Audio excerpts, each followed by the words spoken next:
안녕하세요. 안녕하세요. 안녕하세요. 텅빈 장고의 주디 양입니다. 저는 소니 알파 6400, 즉 크롭바디를 쓰는 유저인데요. 렌즈는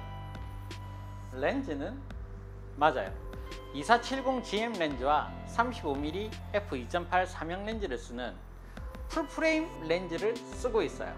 저는 번들 렌즈 외에는 크롭바디용 렌즈가 없어요. 그럼 주디 양 사장은 왜 풀프레임 렌즈를 쓸까? 그 비싼, 아무래도 크롭바디의 렌즈보다는 풀프레임 렌즈가 조금 더 비싸거든요. 근데 왜 굳이 비싼 돈을 들여서 풀프레임 렌즈를 쓰느냐? 그건 짐작하시겠지만 조만간에 충분히 6400으로 공부를 하고 나면 A7 시리즈를 충분히 염두에 두고 있기 때문에, 그래서 렌즈는 풀프레임으로 구매하고 있습니다. 마누라가 허락했을 때 이왕 살 거 풀프레임 렌즈를 사게 되면 나중에 바디를 바꿀 때 그만큼 마누라 눈치를 안 봐도 된다는 가장 큰 장점이 있어요. 그래서 저는 지금 현재 풀프레임 렌즈를 하나씩 모으고 있는 중입니다. 다음에는 무슨 렌즈를 사지? 좀 좋은 렌즈 있으면 추천 한번 해주세요.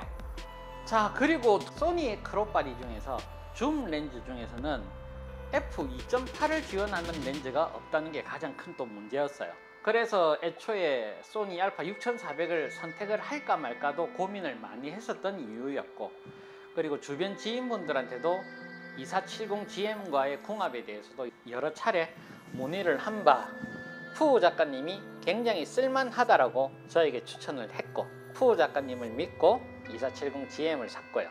크롭바디에서 2.8 조리개를 지원하는 렌즈가 없어요. 왜 그렇게 조리개 값에 좀 연연하느냐라고 여러분들께서 물어보실 수는 있는데요. 제가 지금 쓰기 전에 지금도 보유하고 있는 카메라가 후지 X-T3예요. 근데 후지 X-T3의 렌즈 조합은 거의 f2짜리 고정 조리개로 거의 조합이 다 만들어져 있어요.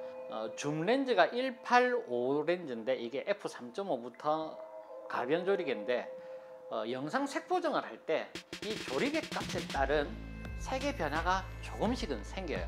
그러다 보니까 거기에 대한 스트레스가 좀 많았었고, 소니로 갈 때만큼은 렌즈 조리개 값을 균일하게 가고 싶고, 이왕이면 f2.8을 지원하는 걸 좋겠다라고 생각을 했는데, 크롭바디에서는 무조건 f4 고정 조리개였어요. 어쩔 수 없이 풀프레임 렌즈를 선택을 하게 됐고, 그 선택은 탁월했어요. 정말로 카메라 렌즈 굿. 지금 찍고 있는 거는 삼형 렌즈인데 나중에 집에 가서 색 보정을 해보면은 또 이제 삼형 렌즈와 2470GM의 GM 렌즈의 차이도 한번 느껴보겠지만, 지금 현재까지는 2470GM 렌즈의 선에도 넘버원 굿!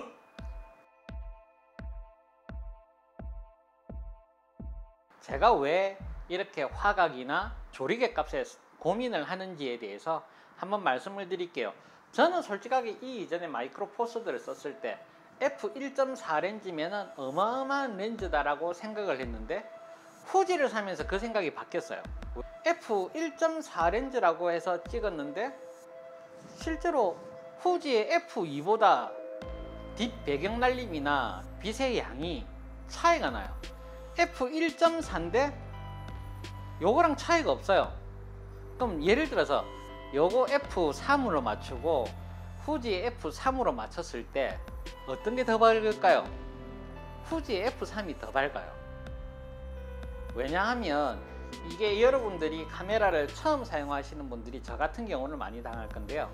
마이크로 포스드는 24mm f2 같으면 환산 풀프레임으로 기준하면 24mm가 48mm가 되어요.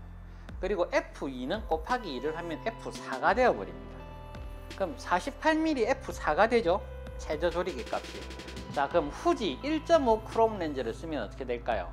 24mm 같으면 36mm예요. 그럼 화각이 더 넓죠. 그리고 F2였죠. F2는 F3으로 해요. 그러니까 곱하기 1.5를 계산을 하면 요건 F3 조리개 값이고, 그 다음에 마이크로 포스는 F4 조리개 값이에요. 이것을 그대로 소니의 크롭바디에 가져오면 2470GM 렌즈는 3,500 정도의 화각을 커버를 해요. 그리고 28mm 곱하기 1.4를 하면 4.2 정도가 되니까, 즉 f4 조리개 값이 돼요. 그러면 이 크롭바디에 물렸을 때는 풀프레임 렌즈 2470f4와 똑같은 배경 날림이 나요.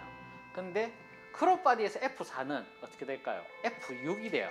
그러면 뒷 배경 날림이나 약간 실내에서 찍을 때 어둡게 찍힌다는 그런 단점이 있어요. 이거는 번외 편이니까요. 여러분들이 렌즈를 구매할 때 크롭 렌즈니까 어떤 화각이 될 거고 어떤 조리개 값이 될 거다라는 상식으로 알고 계시면 좋을 듯 합니다. 자, 오늘 제가 풀프레임 렌즈를 선택한 이유에 대해서 간단하게 영상 찍어봤는데요. 여러분들이 렌즈를 선택을 할 때 조금 도움이 되었으면 하는 생각에 영상을 만들었고요. 이 내용이 마음에 드셨으면 다음번 영상도 기대해 주세요. 자, 그러면 오늘도 제 영상 봐주신다고 고생하셨고요. 그러면 여러분, 바이!